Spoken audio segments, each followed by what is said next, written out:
कत्तलखान्यात नेणारे जनावर समजून गोरक्षकांनी पकडले तब्बल 9 खिल्लार बैल, पण प्रत्यक्षात समोर आली वेगळीच हकीकत।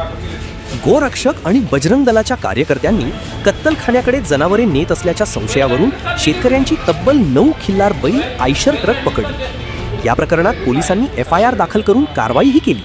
मात्र नंतर समोर आलेली वस्तुस्थिती ऐकून अनेकांनी आश्चर्य व्यक्त केले आहे। संबंधित शेतकरी हे बाजारातून खिल्लार जातीचे 9 बैल विकत घेऊन आपल्या गावाकडे घेऊन जात होते। मात्र वाटेत काही गोरक्षक आणि बजरंग दलाच्या कार्यकर्त्यांना संशय आल्याने त्यांनी वाहन अडवून बैल ताब्यात घेतले।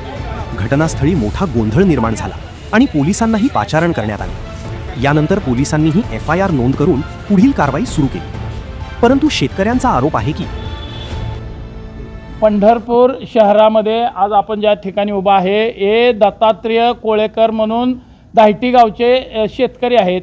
यांनी बीड जिल्ह्यातल्या गेवराई तालुक्यातल्या हिरापूर गावच्या बाजारातून शेती कामासाठी बैल या आणि ती बैल या आपल्या सांगोला तालुक्यात आणून त्याच्या बैलांकडून शेती करून आपली उपजीविका करणारे हे गरीब कुटुंब शेतकरी आहेत।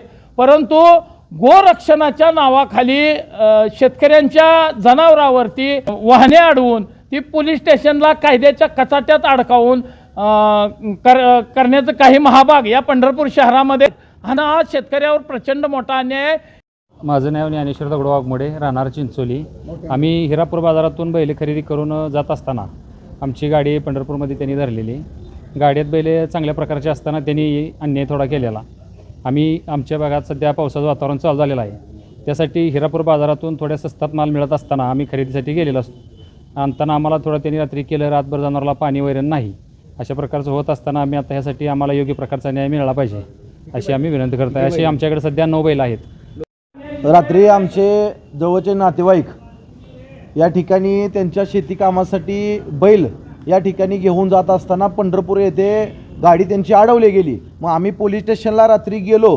पोलीस स्टेशनला गेलो असता आम्ही त्यांना विनंती केली की हे सगळी मुलं जे आहेत लोक हे शेतकरी आहेत, त्यांचं सगळं खानदान 3-4 पिढ्या शेतकऱ्यांचं आहे। आम्ही तुमच्याकडे आधार कार्ड देतो, 500 रुपये स्टॅम्पवरती लिहून देतो आणि तुम्ही जर ही सिद्ध झालं तर आम्ही आमची जनावरं हायाची तुमच्या आणून स्वाधीन करतो, अशा पद्धतीची आम्ही त्यांना विनंती केली गेली। परंतु आमच्या विनंतीचा कसलाही त्यांनी विचार केला गेला नाही आहे। आणि नंतर आम्ही विनंती का करत होतो तर आज हे 50-60 हजाराचं जे बैल आहे हे बैल शेतकरी शेतामध्ये कष्ट करून घाम गाळून स्वतःच्या पैशानं शेतीची मशागत करण्यासाठी या ठिकाणी आणतो। परंतु तो बैल जर आपण जसं घरी गेल्यानंतर त्याची चारा पाणी जशी व्यवस्था करतो तशी व्यवस्था गोशाळेमध्ये होत नाही आहे, तर त्या बैलाचं 10-15 दिवसामध्ये कोर्ट ऑर्डर होईपर्यंत त्याचं आतोनात नुकसान होतं आहे आणि त्या बैलाची किंमत नांगराला झुपण्यासारखी राहतच नाही आहे। तो 5-10 हजार रुपये पण मार्केटमध्ये त्याची किंमत होत नाही, अशी परिस्थिती आहे। ह्याच्यामुळं शेतकऱ्याचं नुकसान होतं आहे। आणि रात्रीचे जनावर धरले जवळपास तिथं 8 ते 9 बैल आहेत,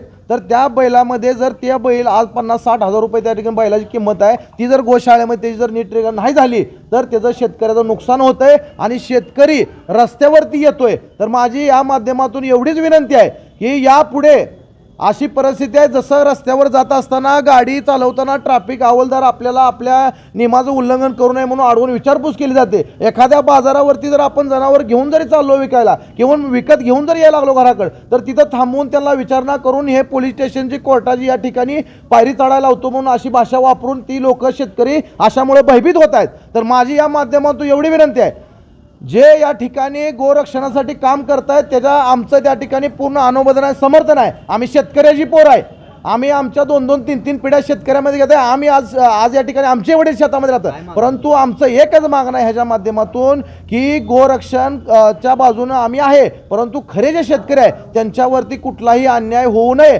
आणि या पुढील काळामध्ये जर अन्याय झाला तर हजारो लाखो शेतकरी रस्त्यावरती उतरल्याशिवाय राहणार नाहीत।